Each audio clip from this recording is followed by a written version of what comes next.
Começamos. Pronto. Então, gente, a gente ontem tinha começado a desenvolver uma rota, né, que era a rota de login de usuário, que acho que é uma rota assim, padrão de 90% dos sistemas, né? Muito difícil um sistema não ter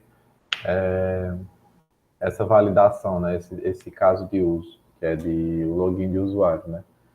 Nossa, aqui a gente chamou ele de Sign In Use Case, né? Sign In é uma alternativa de nomenclatura login, né? Os dois têm mais ou menos o mesmo sentido, né? O, a diferença assim, dos dois é mais semântica, né? Porque o sign in é login, né? E o sign up é o registrar. Então, fica uma nomenclatura muito parecida. E aí, a gente tinha feito ontem na correria esse fluxo aqui, ó. Ele tem, vai ter a constante de usuário, que ele vai procurar esse usuário pelo e-mail.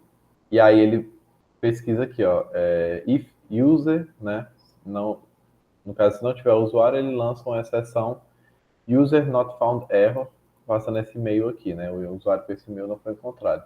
E aí depois ele pega e cria uma nova constante chamada isAuthenticated, onde ele vai comparar, né, a senha que o cara está mandando com a senha do usuário, né? User.comparePassword. Ele vai comparar para ver se essa senha é válida, né? E aí, por último, ele retornaria, né? Se fosse autenticado, porque a leitura, isso aqui é um if, tá? Acho que é short if o nome disso. O pessoal que não está muito acostumado com essa nomenclatura, olha, se estiver autenticado, ele volta isso aqui. Se não, ele volta isso aqui, né? Se for true ou false. Ele ia voltar aqui, ó, successfully authenticated, e aí se não, ele diria email or password invalid. Só que tem algumas coisas para a gente mexer aqui para deixar ele mais próximo ainda do real, né? Primeiro, esse nosso caso de uso, da forma como ele está construído, ele tem não é uma falha de segurança, tem uma brecha de segurança, que é uma coisa muito simplesinha que a gente pode pensar que não muda em nada, mas acaba mudando, que é isso daqui, ó. O simples fato de eu ter essas duas, ó, esse pedaço aqui ser uma comparação e esse pedaço aqui ser outra, isso aqui já abre brecha para pessoas atacarem o nosso sistema, né? E como a gente vai resolver isso, eu vou mostrar um pouco mais para frente.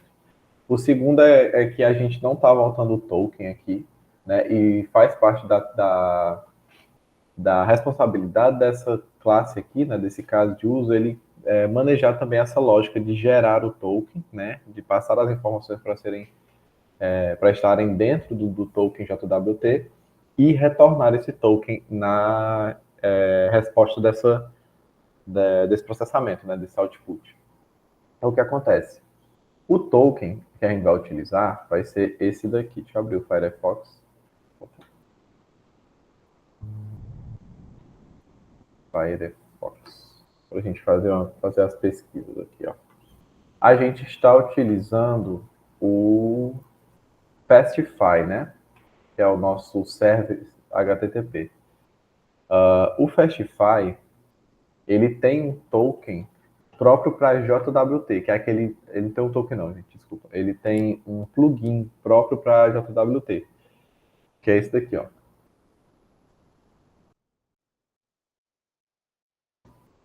Esse aqui é um plugin. Eu não sei dizer se ele é oficial, mas ele é um plugin que tem suporte do Fastify, né? É um plugin recomendado por eles. E aí, o que esse plugin ele vai fazer? Ele pega, cadê? Aqui, ó. Ele consegue fazer assinaturas de, de tokens, né? Ele consegue assinar esses tokens com algum payload interno, ou seja, pode ter informações dentro desse token. Né? Esses tokens eles são assinados com um segredo na nossa aplicação e esses tokens eles devem ser disponibilizados para o nosso front-end, né? Para o pessoal que estiver acessando a nossa API, como uma forma de garantir que aquele cliente está logado, né? E também a gente ter controle de quem é esse cliente, né? Que está logado. E ele também tem esse plugin tem a capacidade de verificar, né? Ó, JWT Verify. Ele consegue verificar o token e a assinatura dele. Ele consegue quebrar também o token. Consegue descriptografar seria a palavra correta, mas ele consegue quebrar esse token e pegar as informações que estão dentro dele, né? Um token JWT, deixa eu achar aqui JWT, ele geralmente ele vai ter o payload, que são as informações de dentro dele. Por exemplo, aqui no site, ó, o payload dele é isso daqui, ó. Ele tem SUB. SUB, ele é tipo... Ah, tá aqui, tem a descrição. Subject.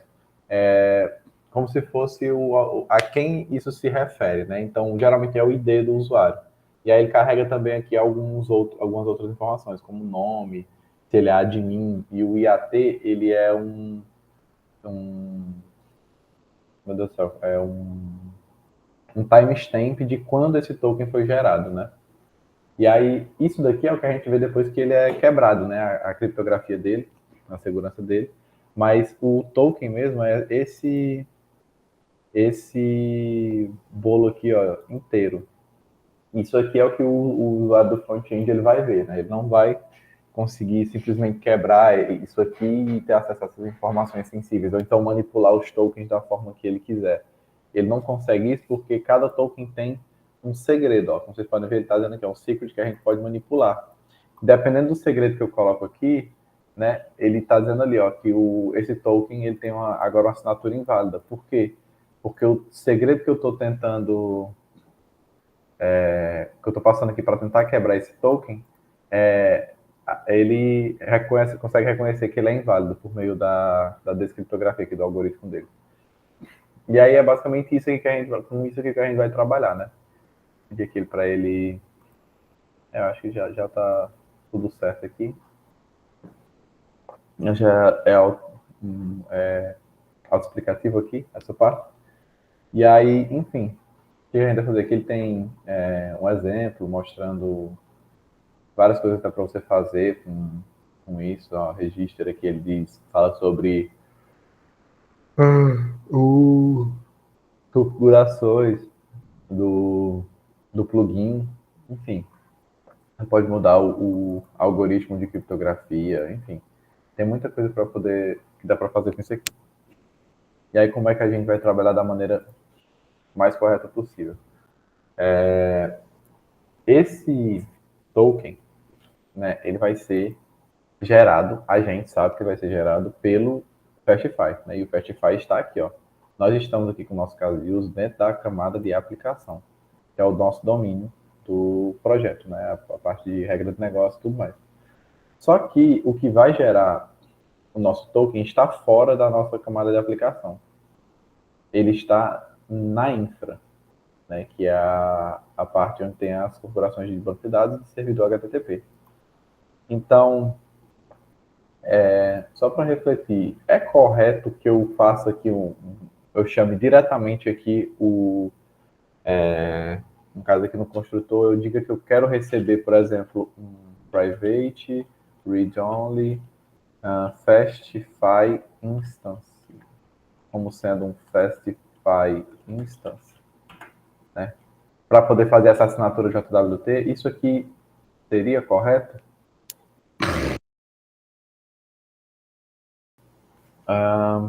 Já respondendo, não seria, porque isso aqui a gente quebra a nossa regra de inversão de dependência, até mesmo de injeção de dependência. A injeção ela vai ter, só que a gente vai estar injetando uma dependência direta, né?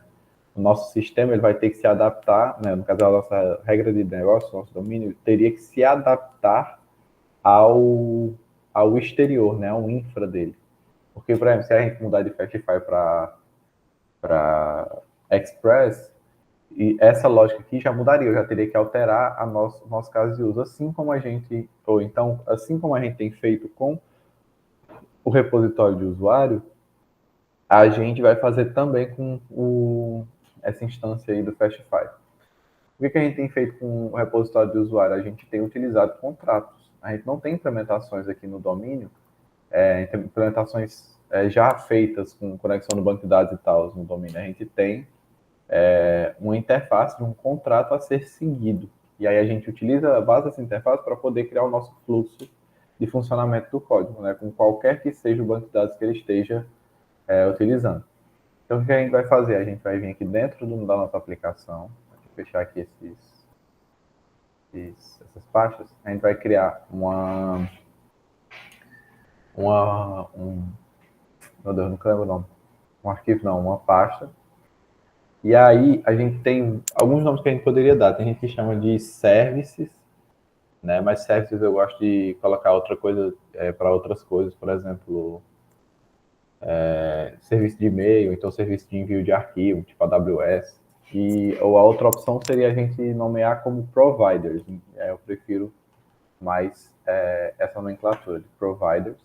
E aqui dentro a gente vai ter um arquivo chamado token.provider.ts. E aí isso daqui vai ser basicamente a nossa interface, né? Vai ter um export, interface e token provider. O i, gente, por causa que é uma interface, aí a gente já deixa esse izinho para lembrar, né? E o que esse token provider ele vai ter? Ele vai ter um método chamado generate. E aí esse método generate ele vai receber um payload que vai ser do tipo sub, tipo string. No caso, vai ser do tipo de um objeto com uma chave sub do tipo string. E ele vai retornar aqui uma string também. Esse é o retorno dele. Então ele vai receber esse payload e vai ter como resposta uma string, que vai ser o nosso token já, criptografado e tudo mais. Então o que a gente vai fazer? A gente vai vir aqui no nosso caso de uso, de login de usuário, e a gente vai escrever aqui, né, que uma das nossas dependências vai ser uma private token provider do tipo eToken provider. E aí, quando a gente vai fazendo aqui o nosso fluxo de autenticação, deixa eu já remover isso aqui. Acho que eu dei Ctrl Z demais. Quando a gente vai fazendo esse fluxo de autenticação, a gente vai retornar aqui o nosso token, e eu ainda vou criar essa constante. Vai ser const token igual a dis.tokenProvider.generate, passando o objeto, né, com sub sendo user.id. Né? E aí, perfeito. Isso a gente retorna o token. Aqui a gente estava dizendo... retorna o token não, porque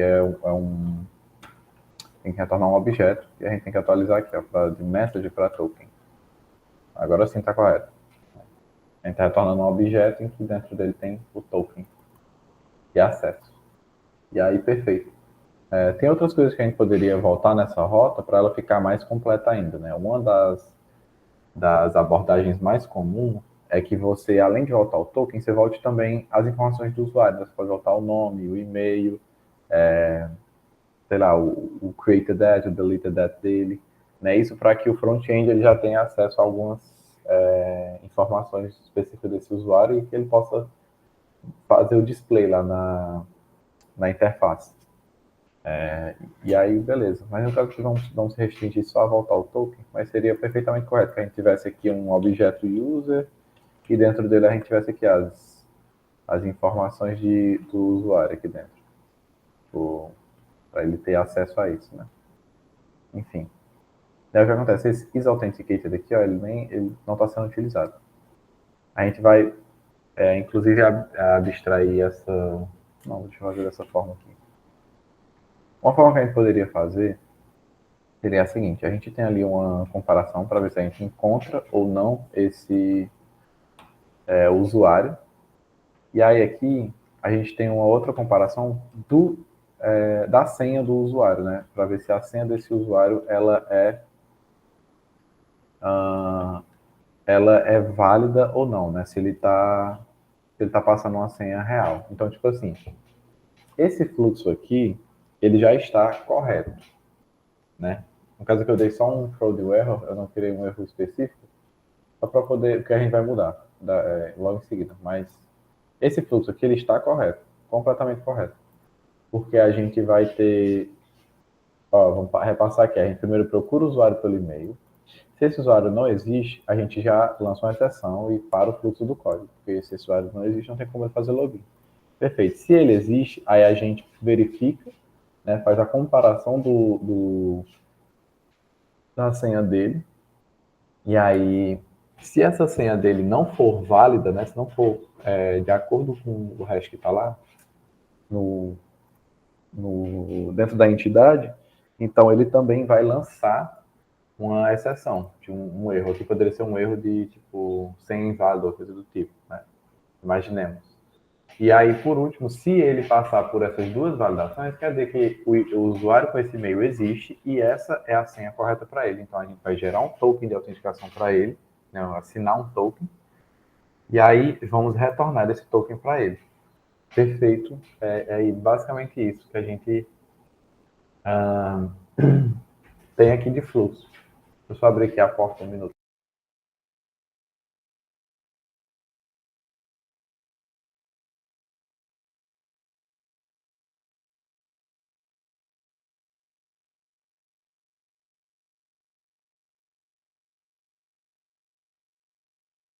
Pronto, voltei. Só que aqui o nosso código ele tem duas brechas principais, né? São duas? Não, não são duas, não. São só uma brecha principal mesmo. O que acontece? Aqui a gente tem duas comparações diferentes. O correto é que isso tudo, né, esses dois pedaços aqui, fossem feitos em uma comparação. Tipo, dessa maneira aqui, ó. Deixa eu pegar isso até aqui. Eu colocaria aqui, ó. Se não houver o usuário, ou se ele não for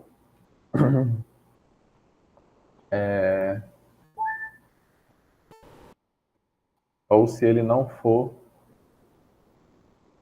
válido, né, a senha que está passando, ele vai lançar um user not found erro, né, com o e-mail. No caso desse erro aqui também a gente vai atualizar. Só de eu ter retirado essa comparação de uma linha de baixo, aqui no caso de uma linha separada e colocar aqui, já deixa o nosso código mais seguro. Não somente por causa que aqui a gente poderia colocar um erro mais ambíguo, tipo assim, wrong email or password, né, para a gente dizer, tipo assim, olha, um dos dois está errado. Tem sempre essa coisa, né, quando a gente vai fazer login, ele nunca fala que, tipo, a senha está errada, ou então o usuário está errado. Por causa que se você disser isso, você está dando a colher de chá o bandido ali, né, o cara te atacar virtualmente, né, ele tentar quebrar a segurança da sua senha por força bruta, né. Mas fora isso, também existe uma outra técnica para o pessoal tentar descobrir se eles acertaram o e-mail ou a senha com o tempo de processamento. Então, do jeito que estava antes, vamos supor que o cara está lá fazendo análise muito minuciosa do tempo de processamento do nosso servidor, de alguma forma, né, de acordo com as respostas. E aí ele viu que ele enviou, tentando logar com tal e-mail, teve uma resposta de 5 milissegundos, que veio até aqui. Aí ele tentou outro e-mail e a resposta veio de 7 milissegundos, então quer dizer que ele parou aqui. E aí dessa forma ele consegue saber logicamente, então esse e-mail ele existe. É só a senha que eu errei. Dessa forma aqui, ó, fazendo tudo com. Opa, vai pro Ctrl Y. Fazendo tudo em um processamento só, né, em um if só, os tempos de análise aqui vão ser muito, muito parecidos. Então, a gente garante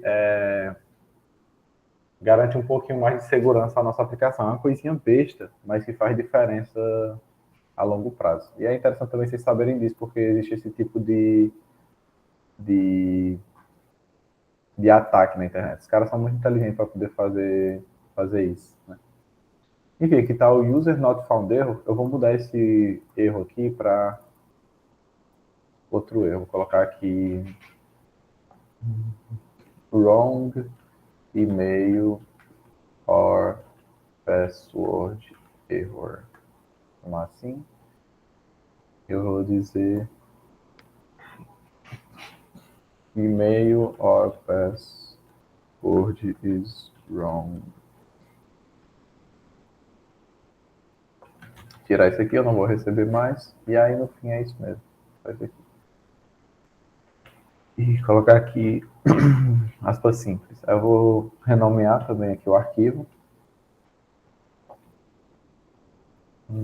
Wrong email or password. Aí vai mudar aqui.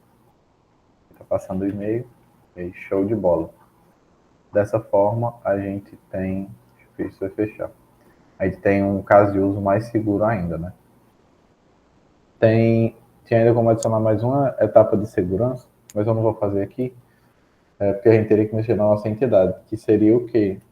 Se o usuário, por mais que ele não encontre o e-mail do usuário, ele faria a comparação do hash, né, com um hash aleatório. Tipo, se ele não encontrar nenhum usuário, ele não vai falhar direto. Ele vai levar mais um tempinho de processamento para poder fazer uma falsa comparação com um hash criptografado com a senha que o cara tentar enviar, porque isso aí bagunça ainda mais aquele negócio do tempo de processamento e você consegue deixar tudo mais embaçado, assim, para quem está tentando dar esse tipo de ataque.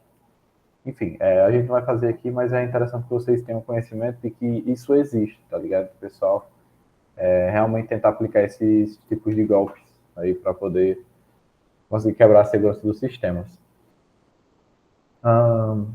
E aí, perfeito.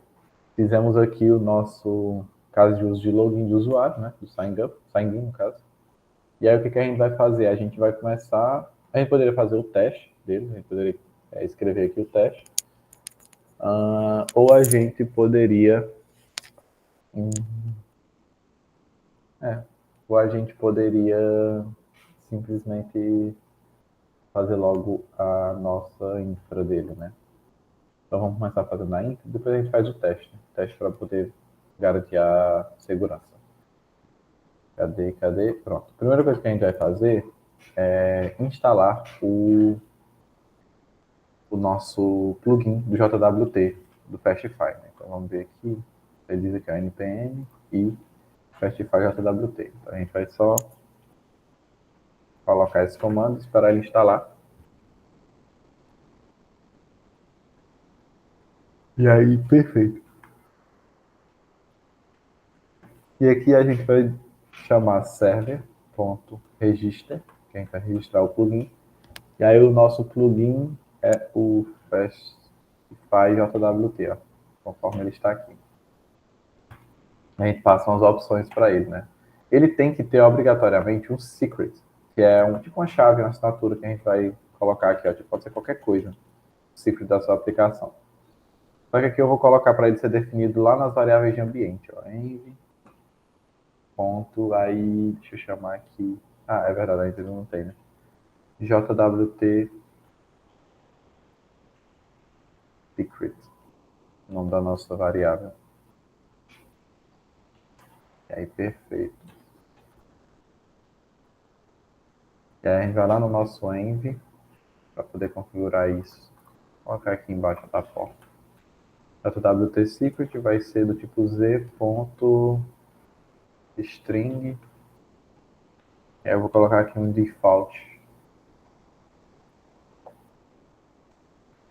Um valor default. Deixa eu ver aqui, deixa eu gerar um generate random hash. Aqui é MD5, eu prefiro K256. Vou colocar aqui para ele gerar só um, e a gente pega aqui um hash aleatório, né? Seria esse aqui.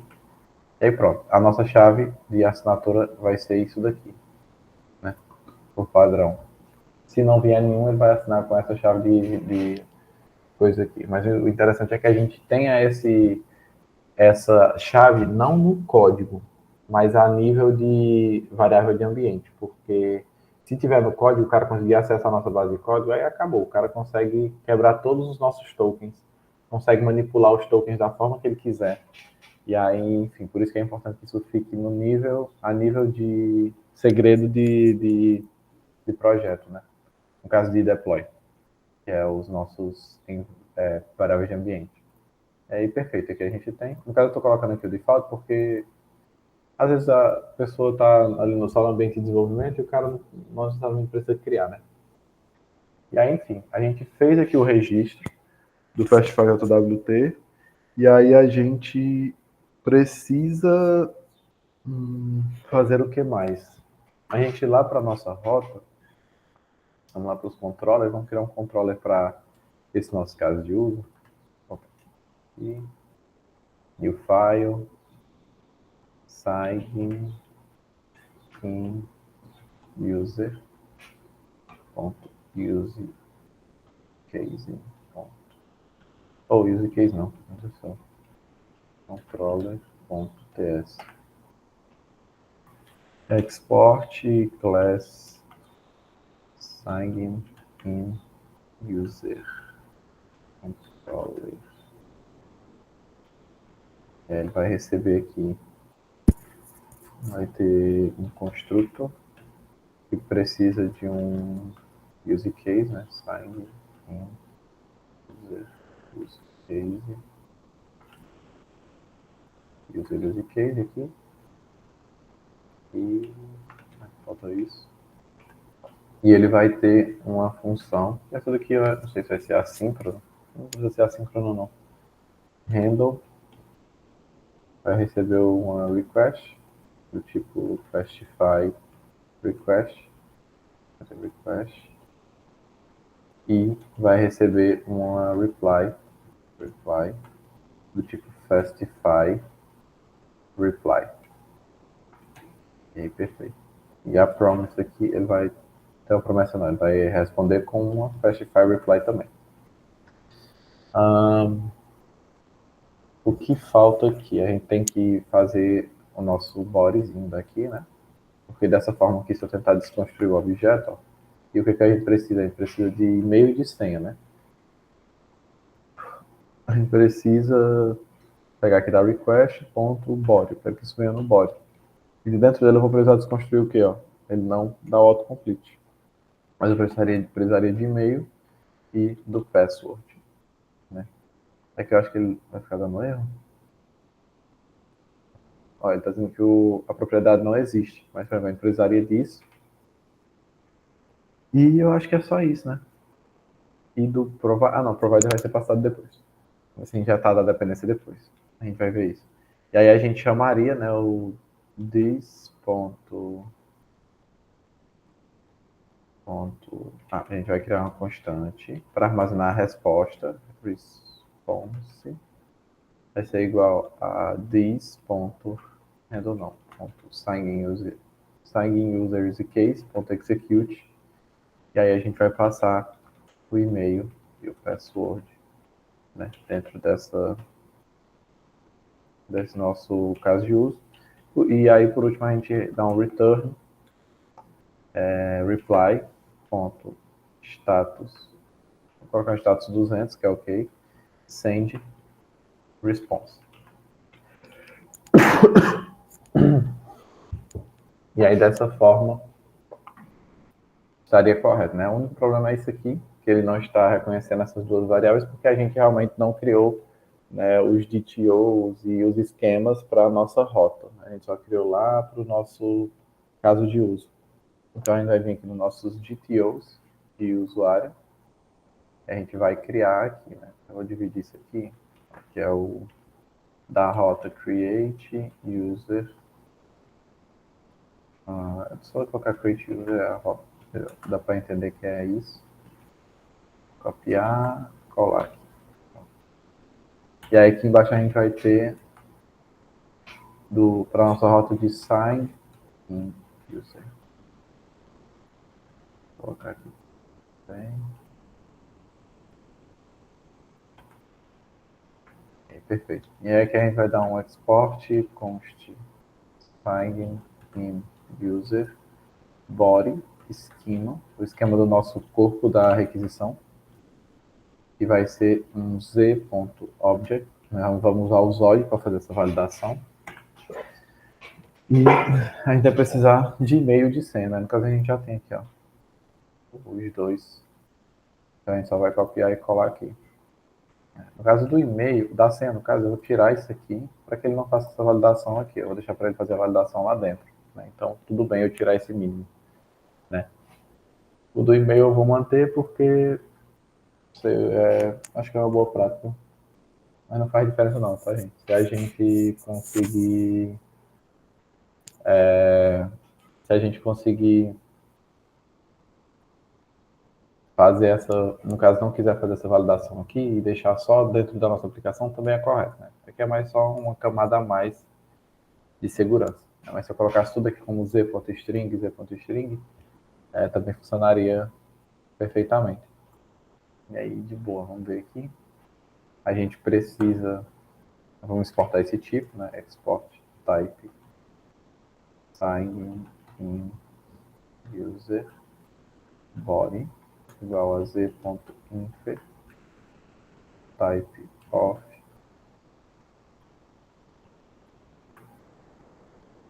sign in user body schema. E aí a gente vai dar um export const, né? Sign in user schema, né? Que é o esquema geral. Que vai ser tudo aqui, ó. Body.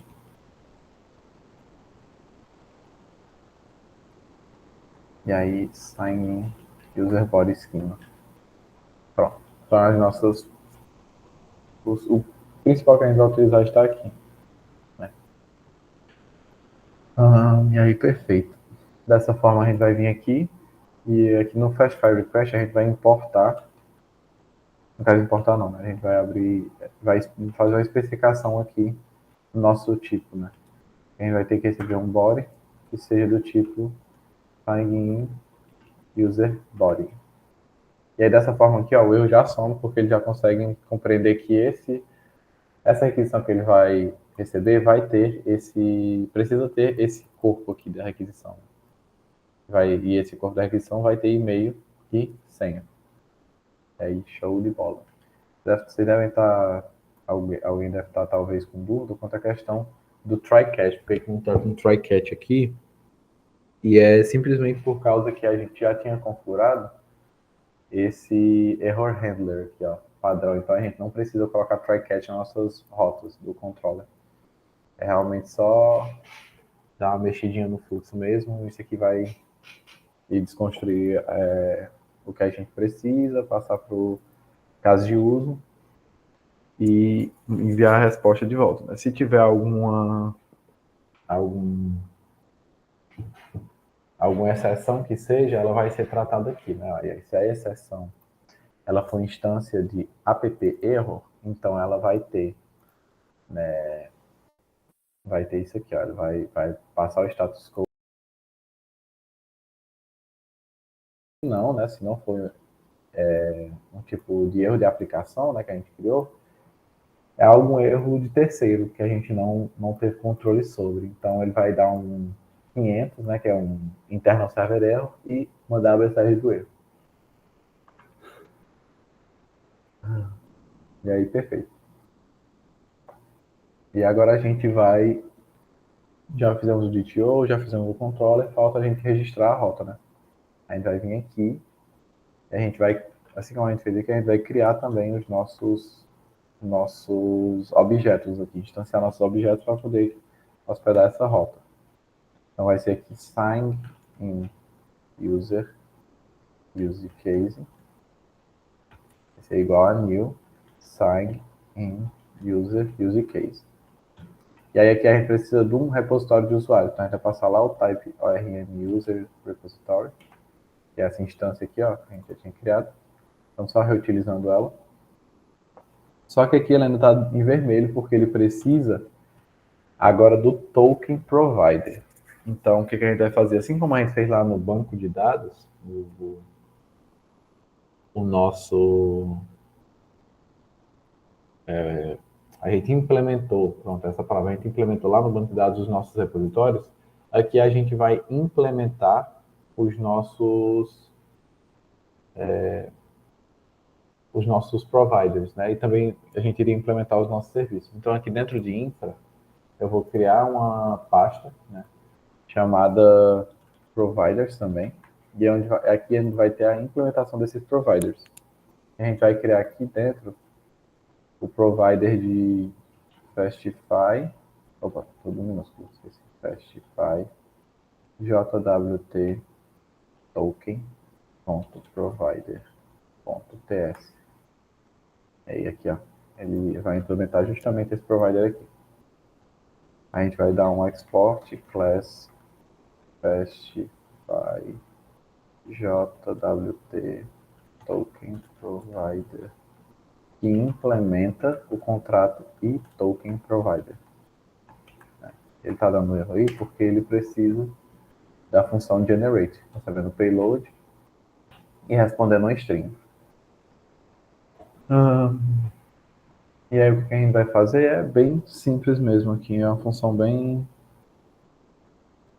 tranquilinha. A gente vai precisar no nosso construtor desse nosso token provider, a gente vai precisar de uma instância do Fastify, né? Fastify instance. Opa, esqueci de colocar como privado. Private Fastify instance.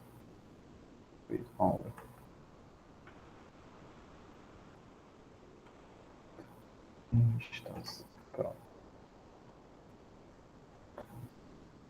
E aí aqui a gente vai chamar o this.fastifyinstance.jwt.sign. Né? Vamos fazer a assinatura dele e a gente vai passar o payload aqui dentro.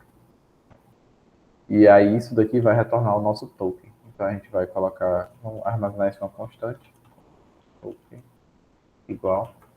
E aí a gente vai retornar o token.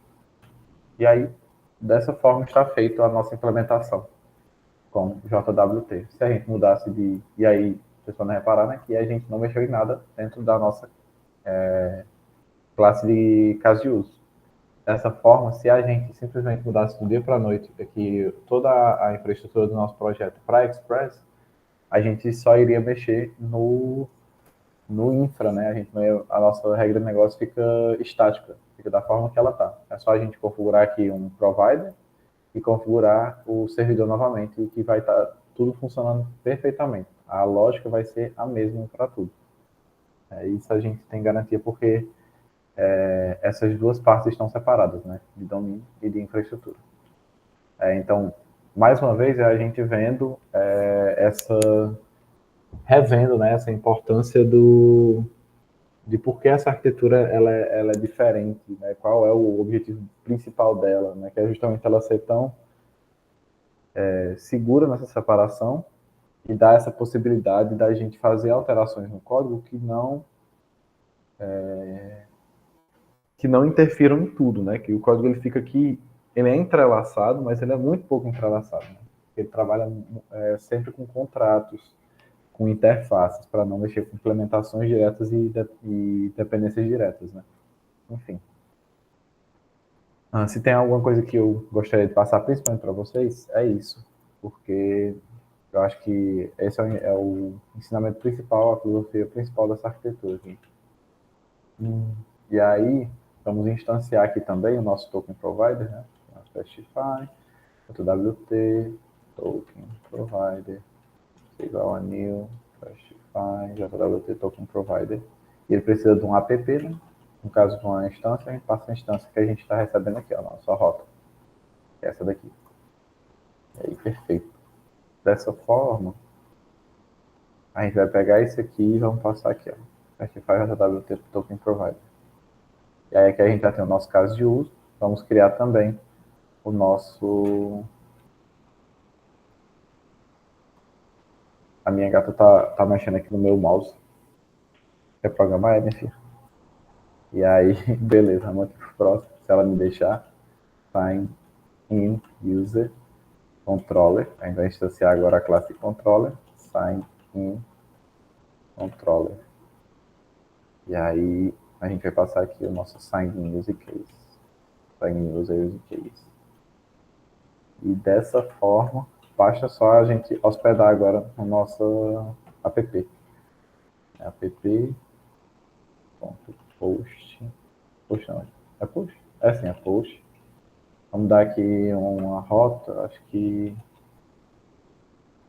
pode ser sign in mesmo. Então, uma boa rota. O esquema que a gente vai passar vai ser aquele lá, né? Que a gente criou. Sign in, user schema. E a execução do código vai ser sign in user controller.handle.bind, né? Que a gente tem que adicionar a referência desse controller que a gente criou com essas dependências. E aí, dessa forma aqui, já está funcionando a nossa rota, né? Vamos lá testar para a gente ver. É para estar funcionando. Se não estiver funcionando, aí eu não sei. Update user, delete user, é porque eu copiei as rotas, né? Deixa eu ver aqui. Tirar aqui embaixo. Opa. A gente vai ter aqui a rota agora de sign in user.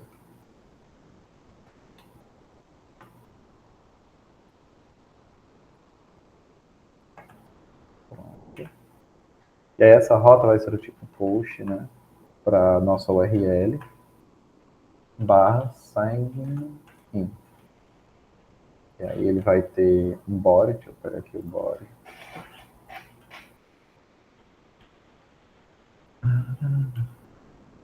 E nosso body vai ser esse daqui. Perfeito.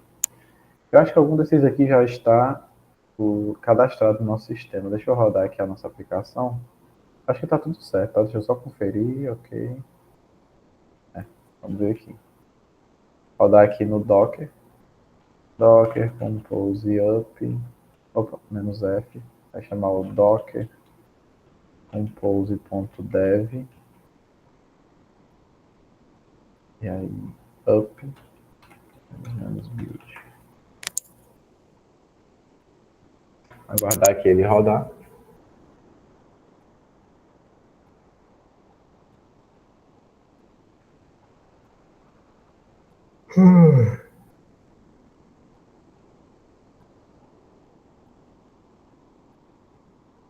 Fazia tempo que a gente não rodava aqui o Docker, né, para poder testar a aplicação. A gente ficou trabalhando mais em coisas internas do nosso código, né, sem testar muito os endpoints. E aí parece que rodou, vamos ver aqui se eu vou enviar uma requisição, ele diz que esse e-mail aqui, ó, já está sendo utilizado. Então, quer dizer que tem um usuário para esse e-mail. Vamos enviar aqui esse e-mail e a senha é essa daqui mesmo, né? No que a gente enviar, ele voltou aqui uma resposta vazia. Por que será que voltou? Vamos ver, né? Aí a gente vai ter que descobrir. Deixa eu tentar errar aqui para ver se ele vai falhar. Deu socket hangup. O que aconteceu?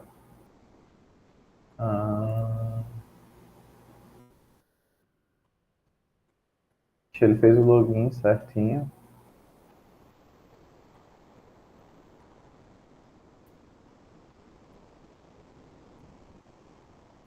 Socket hangup. Esse erro aí eu não conheço, não. Deixa eu ver o que deu aqui.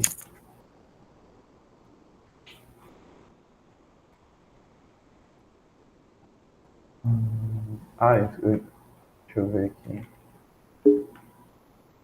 Save, por favor. Server.ts.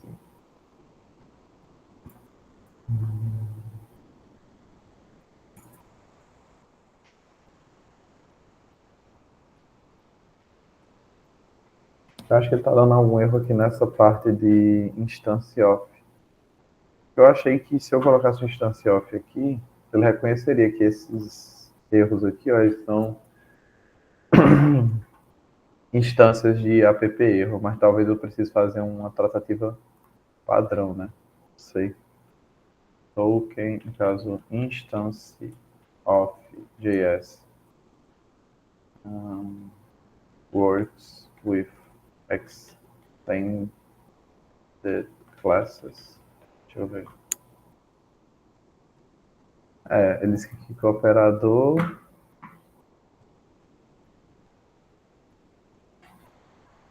anywhere in an object prototype chain when class B extends a node, class A, B prototype. Parece que sim. Tipo, ó, instância de animal, true, true, true. Tá certo. Que louco. Vou ver aqui, Fastify.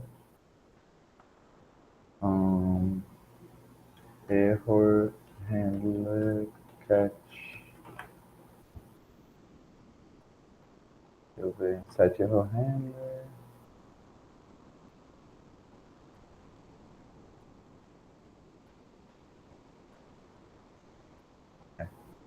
Enfim, eu vou, por enquanto, não vou resolver isso, eu vou deixar só uma cópia disso aqui. Colocar isso aqui no try catch, não sei se é isso que está dando erro, vamos ver. Try catch, vou pegar o erro. E aqui dentro eu coloco isso aqui, essa verificação. E o servidor não precisa logar não.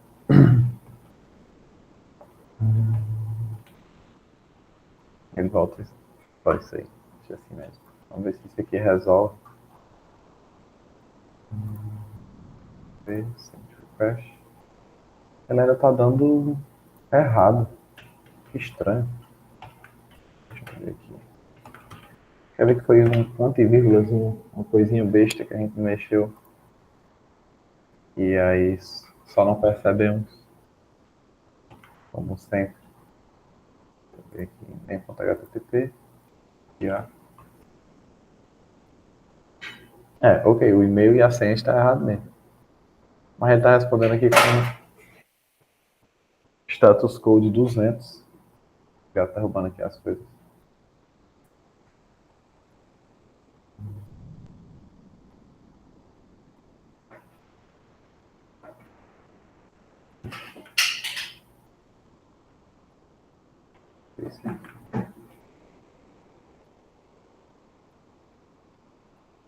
Deixa eu ver aqui. Console.log erro. O bom é que aqui é ao vivo. Tá vendo aí, né? Como é que o cara resolve aqui o erro? Enviar. O que ele deu aqui no console.log? Ele nem mostrou aqui o log, ó.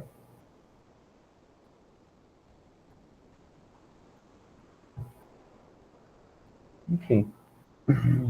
Eu vou tentar resolver isso aí no intervalo. Ver como é que a gente resolve isso aí. Mas já que não está funcionando, finjamos que está. E aí, essa rota aqui estaria funcionando com token. Será que foi uma porra no provider? Pode ter sido aqui na configuração do servidor. Realmente. Vou ter que analisar com mais calma isso aqui. Mas, enfim. A próxima coisa que a gente ia fazer, depois de finalizar essa rota, seria criar justamente os testes, né, para as nossas rotas demais. Inclusive, na última aula, ele estava dando um erro aqui. Cadê? Pronto, aqui no nosso teste, ele não estava reconhecendo de forma global o nosso teste, né? Isso é por causa que eu tinha colocado aqui para ele excluir qualquer arquivo de teste do build. E isso aqui está certo, né? Então, como a gente excluiu aqui, ele não consegue trabalhar com variáveis globais. Então, a gente vai ter só que importar mesmo, e não de node teste, mas de import from latest. Perfeito. E aí a gente importa aqui o describe, importa o it, o expect, né? Está tudo aqui funcionando perfeito. Então, o que a gente vai fazer? Vamos fazer agora os testes para os nossos outros pedaços de código, né?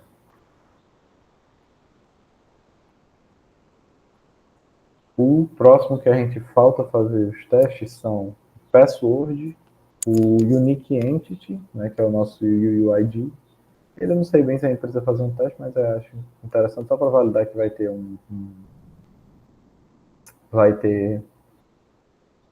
vai estar gerando, né? Quando a gente não passar ou coisa do tipo, enfim. E o user entity, ele também precisa de teste. Uma coisa que é interessante é que quando vocês estiverem escrevendo o teste, se vocês têm muito teste para fazer, tipo assim, vocês codaram um pedaço da aplicação. E aí tá funcionando lá e tal, a aplicação, e aí vocês precisam fazer os testes agora, né? É interessante que vocês comecem de baixo para cima. Então, tipo, aqui de baixo para cima seria o quê? Começar de value object, depois a gente vai para a entidade e depois a gente faz o caso de uso, né? O teste de caso de uso. Por causa que meio que um depende do outro. Então a gente vai já validando as partes separadas para depois validar a junção delas, né? Que é o use case e o entity.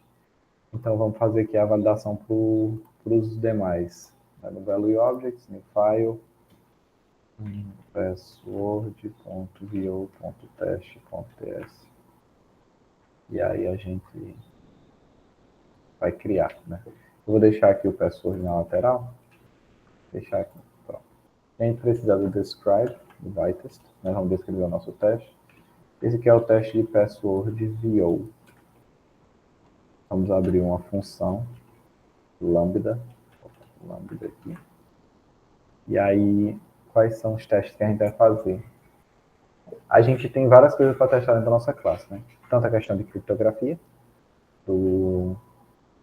da nossa senha, quanto questões de lógica, né? A nossa senha precisa ter 8, né? De 8 caracteres de tamanho.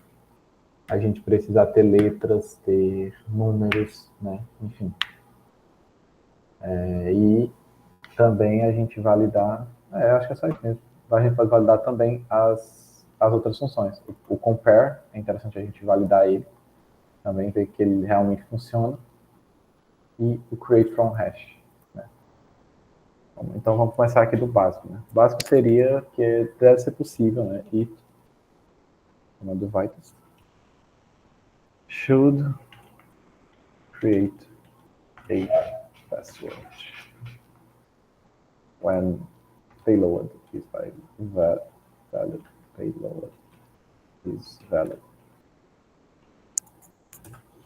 E a gente abre aqui a nossa função de teste. E o que a gente vai fazer? Aqueles 3 passos. Prepare, at e compare. Ou acerte, né? Outra nomenclatura essa daqui, esqueci de falar. Vou colocar aqui compare.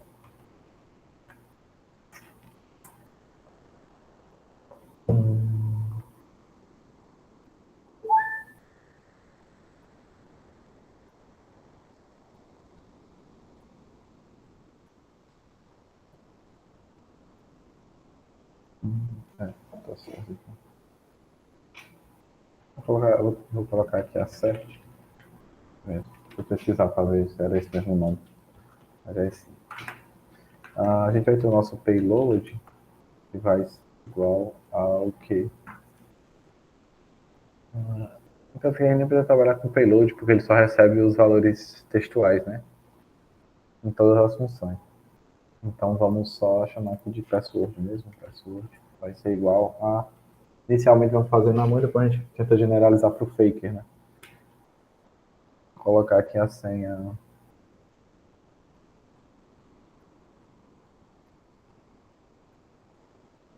Acho que eu já sei talvez o que possa estar dando erro naquela rota.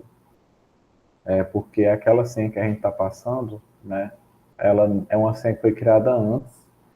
E antes não tinha essas regras de senha. Então aquela senha, acho que ela... Não, tá certo, tá certo, tá certo. Ela tem número, tem tudo. Não sei. Enfim. Essa senha aqui, por enquanto, é uma senha válida, né? Ela tem mais de 8 caracteres, tem letras e números. Assim como a gente espera.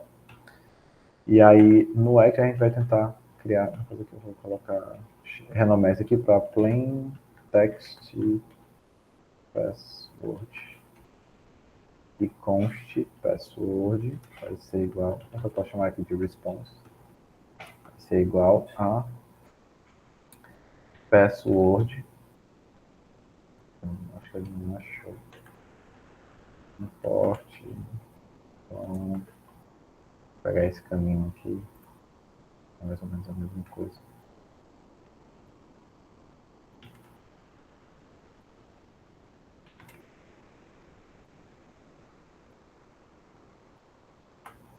Cortar password de lá. New. A new não, tá? Esqueci. O construtor é privado. Create. E aqui a gente passa o plain text password. E aí, aqui é uma senha válida, então eu espero, né? A gente entra no expect.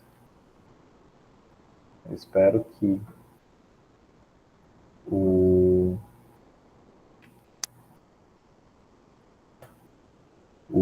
a response, né, a resposta, seja, ou então pode ser também chamado de output, tem várias nomenclaturas aqui.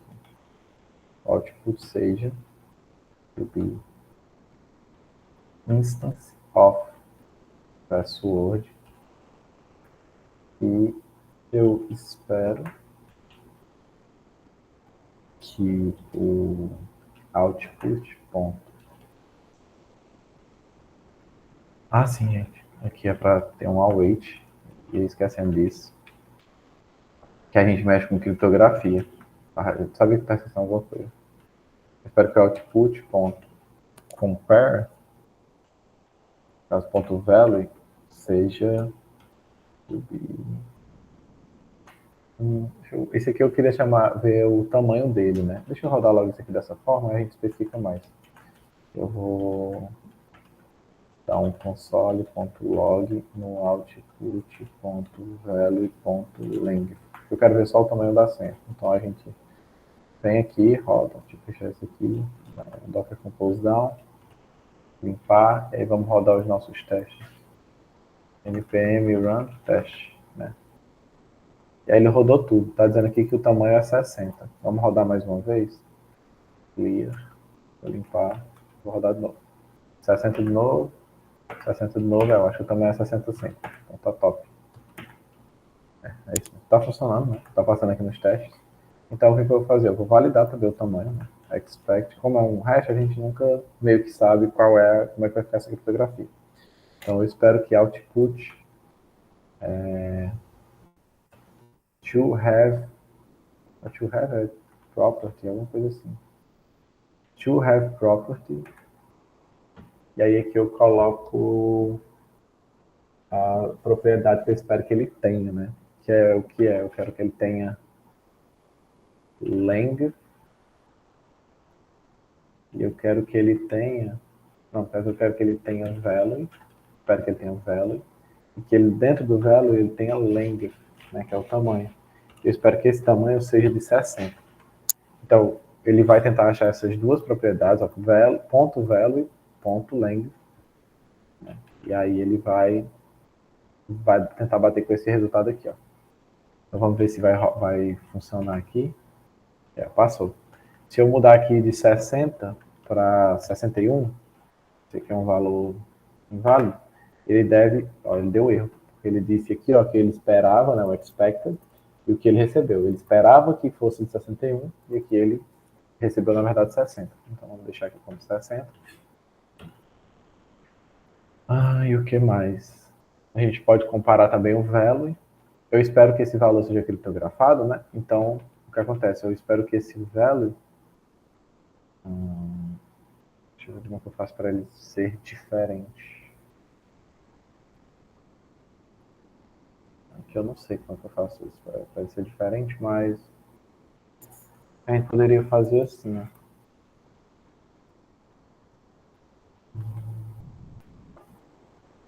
Output.value.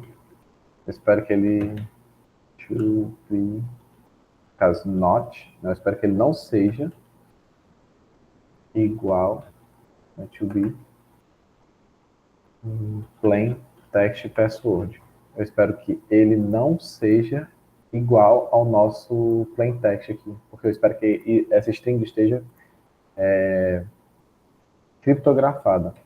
Isso aqui são todas as validações que a gente vai fazendo. E aí, perfeito. Nisso aqui a gente já fez o teste de criar uma senha válida, né? Vamos fazer agora o teste para quando a senha for inválida. Ele não deve criar a senha, né? Então a gente vai ter aqui, ó, should not create a password when payload is invalid.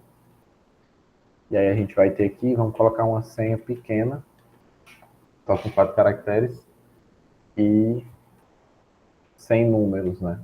Ele só atende um dos requisitos, que é ter letras na senha. Os demais requisitos ele não atende. Eu vou deixar esse aqui expandido para a câmera visualizar. E aí isso daqui vai vir, já vai ser const. Deixa eu ver como é que eu. Ah, é act. Vai ser igual a isso daqui. Quando ele agir, vai ter que. Isso aqui vai ter que dar um throw. Que é assíncrono também. E aí, perfeito. Eu espero que. Deixa eu tirar essas validações. Que esse act, né, quando ele tentar rodar essa função aqui, ó. Por que eu estou colocando nessa função? Porque quando o password for inválido, ele vai lançar uma exceção. Então, o que é que eu espero? Né? Eu não vou tentar executar aqui, porque ele vai dar erro a nível do meu código aqui de act. Então, eu vou criar uma função chamada act, que vai ser o agir, né? A execução. E eu vou dizer assim, olha, eu espero que quando você tente agir, quando você tente executar, né, essa criação, que ele to throw error. E aí o tipo do erro é algum. Deixa eu ver, nesse caso aqui, qual é o erro que ele volta? Fiquei demais. Invalid password error. É simplesmente isso. Então, to throw invalid password error. Aí, quando a gente rodar aqui e executar nossos testes, ele deve passar também. Mas ele não passou porque during the test run, handle section. Ixi, ele disse que esperou que falhasse e não falhou. Então quer dizer que pode ter algum erro na nossa classe de senha, né? Ah, ele deu erro aqui, ó. Invalid password erro.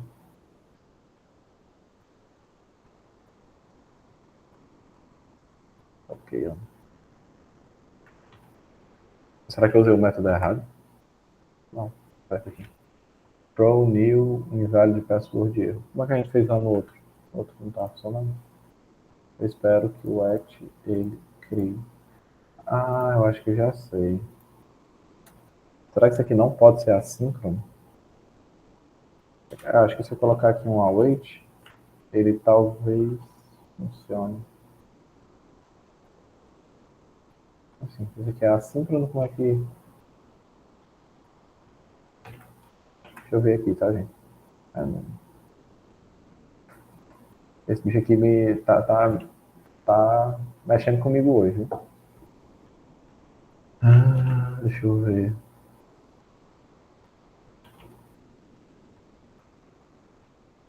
Realmente aqui eu estou encucado. Vamos pesquisar no Firefox aqui. Vitest to Pro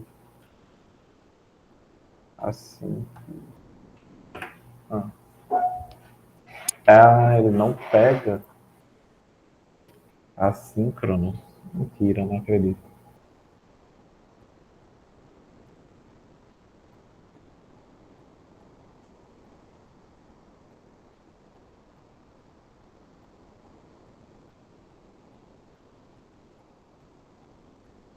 Então ele não pega a função assíncrona.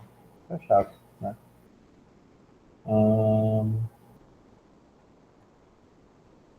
E aí, como é que eu faço aqui? Ele disse que ele cria uma função, né? Assim, function that throws, retorna uma nova promise,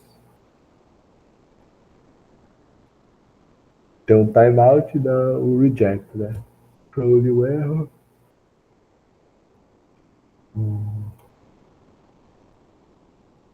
Ele tá dando um expect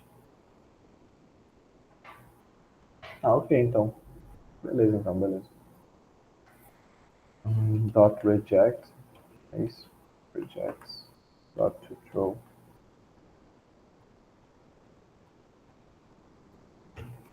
Dessa forma aqui já resolve? Oxe, era só isso mesmo. Entendi, então. É. Só de colocar esse reject aqui, ele já resolveu, né? Ah, entendi. Porque quando a gente trabalha com promise, o processamento não é síncrono, então a gente precisa que ele aguarde, e aí mesmo que eu coloque o await aqui, ele não funciona. Ele precisa dessa flagzinha aqui. Então ele espera rejeitar a promise e depois ele verifica se deu throw no erro. Se a gente mudar aqui para outro erro, deixa eu ver. É o wrong, o quê? Wrong, e-mail.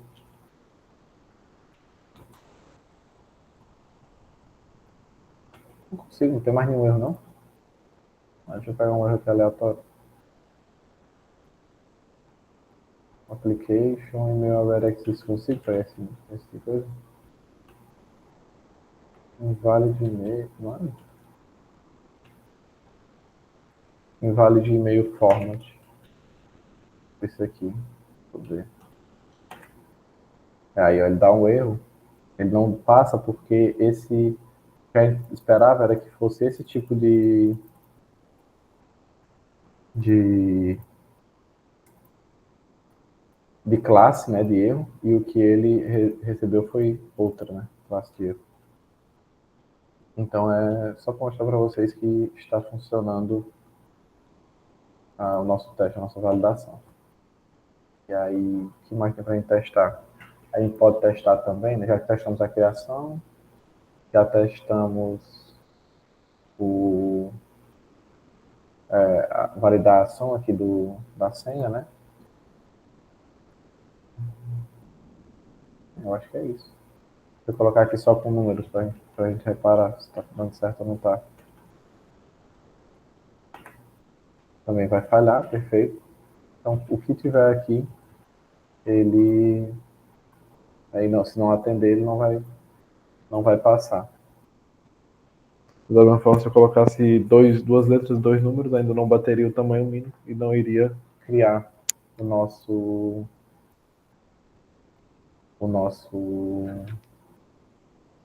a nossa senha, né? A instância da nossa senha. Deixa eu ver se tem mais. Vamos testar agora o compare, né? Deixa eu copiar isso aqui. It should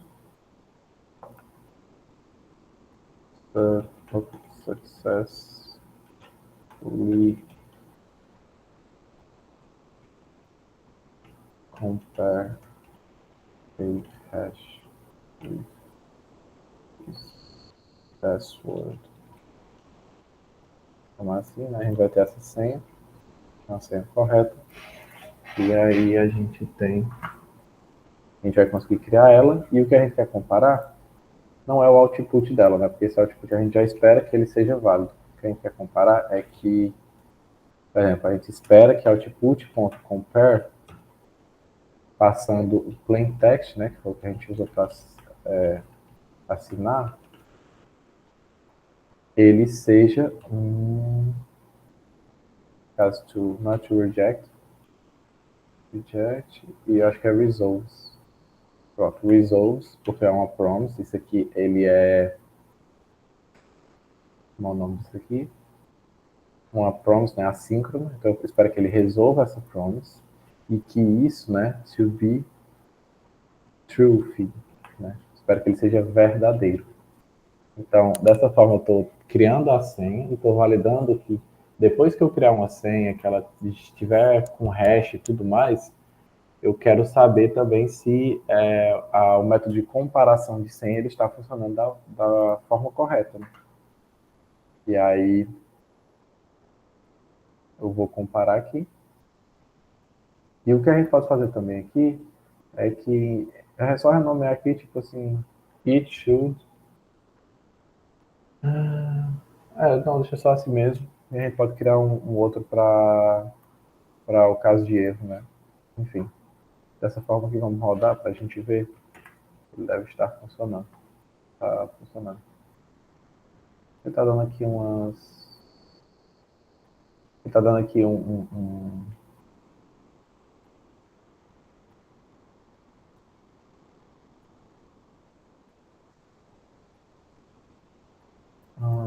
to await the session. Tá dando aqui uns detalhes aqui, eu não tô entendendo. Na linha 40, tá tudo passando, só que ele tá dando aqui umas dicasinhas. Na linha 40, 43. Deixa eu ver que linha é essa. Essa linha aqui. Ele tá dizendo pra mim não dar o result? Não tô entendendo. Pra mim não colocar o result? Estranho, mas se eu tirar o daqui, ó, ele vai dar erro. É. Se eu tirar o de lá, ele dá erro. Mas o daqui ele não dá. Enfim, confuso isso aí. Enfim, vamos deixar assim com o results, mas que ele esteja dando uma resposta um pouco mais verbosa, né? Ele tá dando uns avisos aqui, ó, dizendo, ó, promise return by taranã, não foi esperado, mas não sei o que. E aqui, ó, também. Só que vamos deixar essas camadas de segurança a mais, né?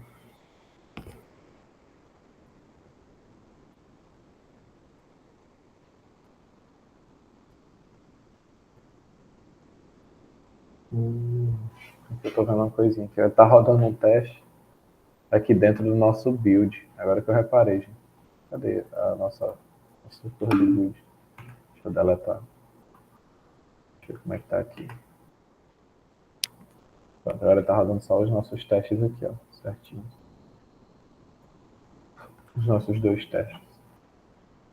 E aí, se a gente fosse comparar que ele rejeita, né? Ele retorna como falso quando a senha que a gente passa é errada, a gente deixa o mesmo fluxo. Só que aqui a gente muda a senha. Tipo, vamos colocar ao contrário. 1, 2, 3, 4, 5, 6, 7, 8. Eu espero que isso aqui seja, em vez de to be true, to be false. E quando a gente rodar, ele deve passar tudo. Né? E passou. Passaram em 6 testes. E aí, show de bola, 9h20 agora. A gente vai pro nosso intervalo, né? Enquanto isso, eu vou tentar entender o que aconteceu lá com a rota. Para quando voltar, já tá com a resolução. Pronto, então eu vou encerrar aqui a gravação, a gente retorna após o intervalo, daqui uns 20 minutos, 9h45, 9h50 no máximo, tá bom, pessoal? Me ouviram aí? Pois até logo.